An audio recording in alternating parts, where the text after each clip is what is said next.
Hello, hello, hello. Good evening, and welcome to the Silly Pointers podcast, where it's a first for us because we're able to record a podcast after England's men's team have won an Ashes test. It's happened. It's finally happened. We've done it! We can Yay! forget about Australia. That doesn't matter. It's fine. We don't have to talk about that anymore because England's men, I will stress men because, the women's team have won more than us in their series so far, which is obviously brilliant stuff. And we will get onto that later on. But yeah, we're recording a few hours after the game got wrapped up at Headingley. Chris Woakes scored the winning runs to get England over the line by 3 wickets. It was it was another case of a test match full of drama and stress and many points where you think England are going to blow this. England are going to blow this. And then we got back on track and then it looked like we are going to blow it. And then, we got the job done. Proper roller coaster of a day, it has to be said. Obviously, as ever, I'm joined by Peter. He was obviously going through the motions like all of us following that match. I mean, are you just relieved that we've finally got a win on the board and it's not going to be we've defied Glenn McGrath's prediction of 5-0? Is that's got to be a small victory in itself. Small victory in itself. Yeah, it was an interesting test, I think, because if it hadn't been for the weather, it probably quite easily could have been done late yesterday or early this morning if it hadn't been for weather. Whilst the other ones have all gone. They've had a tiny bit of rain and then gone 5 days, basically the whole way 5 days. This one felt like it was reminiscent of last summer's baseball, so rapid. And it felt like it was on fast forward the whole time. The rain was the only thing that slowed everything down. But arguably, the day where it did rain and we got 34 overs, so yesterday's play, day three, arguably that was the most important day, because if England or if Australia, had been batting to this morning still, arguably the game would be out of England's reach. So yeah, I think it was obviously it's a relief that we've won. We never do it easily by all stretch of the imagination. I'm sure there were many people in the stadium and around the world watching, thinking, "Oh no!" When A, Stokes got out, and then when B, Harry Brook got out. And we were discussing just before we started the pod, discussing what a dreadful shot that Harry Brook got out to, despite the fact that he played so well for all of that second innings, basically. I'm gonna ask you this very obvious question. Actually, I'm just gonna put it as a sentence, as a phrase. Mark Wood, discuss. He's class, isn't he? You know what I mean? He's just he's got, he was like, we've known for a while that he's been one of the sort of the bigger personalities around the England team. And he's been like with multiple other English quick bowlers, he's just had so much bad luck with injury. I think we spoke on the episode before this test got underway that kind of the plan. There was rumours that basically Wood was going to play at Lords, but he wasn't. His fitness wasn't quite there. So obviously to see him come back in for Headingley, it was just it was fantastic. I mean, he offers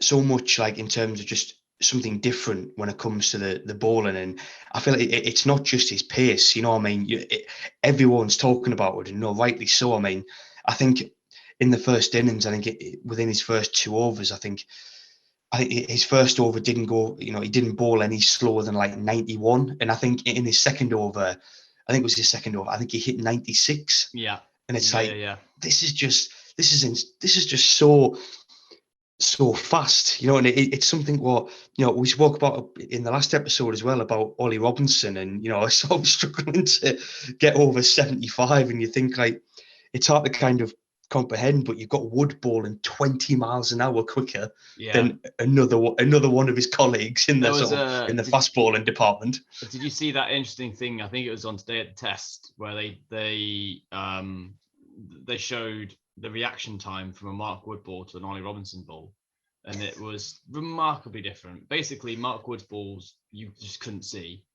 if you're as good as I am, and Ollie Robinson's balls you had this like a yard more time to kind of think about it, which is you're right. It's a terrifying thought. But he took a fifer in that first innings. And he, we've obviously missed him, right? And it shows as soon as you bring him into the team, what a difference he makes. He was crucial yesterday as well. Important wickets. Smith, Labuschagne, did he get them both? I think he did, didn't he? All right, in saying that, let's have a look. Got the scorecard on me now. Oh no, he didn't actually. I tell you who got those wickets. Moeen Ali got them, but he did get. Yes. You got a couple of other people out in the second innings, yeah. Yeah, I know in the first innings was he took each of the last 4 wickets. Which is very much. I mean, he properly went through the tail. Obviously got the scorecard then. I mean, got Carey for 8, Stark for 2, Cummins, Duck, Murphy 13. At that point, Australia went from 249 for 6 to 263 all out, and you just think in the context of how close, yet again how tight the match was, how important that spell was, just to kind of bring Australia sort of back within touching distance, really. And I think this match had a lot of that. I mean, I was fortunate enough to be there on the second day covering it for work, and it was a case where I went into the press box, I got set up, and I was talking to some of the other reporters there, and I said it's going to be a case of we're either going to bat through to lunch and not lose a wicket, or we're going to lose a wicket in the first over. Unfortunately, it was lose a wicket in the first over, as we did with. But to be fair, and a lot has been said about some of the shot selection. Got to say that the ball which got Root out, I thought was just a very, very good ball. Yeah. Cummins was good in that first innings. Cummins was really good in that first innings. He was, and he finished with 6 for 91. Absolutely just kind of blew our. He took the wickets of 3 of our top 4. For not many runs either. Obviously, you had Duckett out for 2, Brook out for 3. Just want to sort of have a look at that. Obviously, focusing on the batting, and then obviously we'll probably end up going back to Mark Wood. Let's be honest. The whole number 3 experiment, because Brook, we knew before the match started that he was going to get moved up there. What were your thoughts when Moeen Ali walked out at number 3 this morning? Well, I kind of thought that at one point that the ultimate Bazball is that they just pick the numbers out of a hat. They're like, well, Zach and Ben, they can open up, no worries. But the rest of you, just numbers out of a hat. And Moeen got 3. And I was expecting, like Broad to turn up next, and then Stokes come in at 11 or something like that. I don't know. I was discussing this with the guys I was watching it with. I think that they realised that that it didn't work in the first innings. Brook was uncomfortable batting at 3. So they almost effectively sacrificed Moeen Ali and said, look, you've got license to go out and build an innings, have a go and see what you can do. And it was all for the purpose of moving Brook down to where he likes to play. Obviously, and if that was the reason, to allow Brook to play at 5 and do what he normally does, then it worked.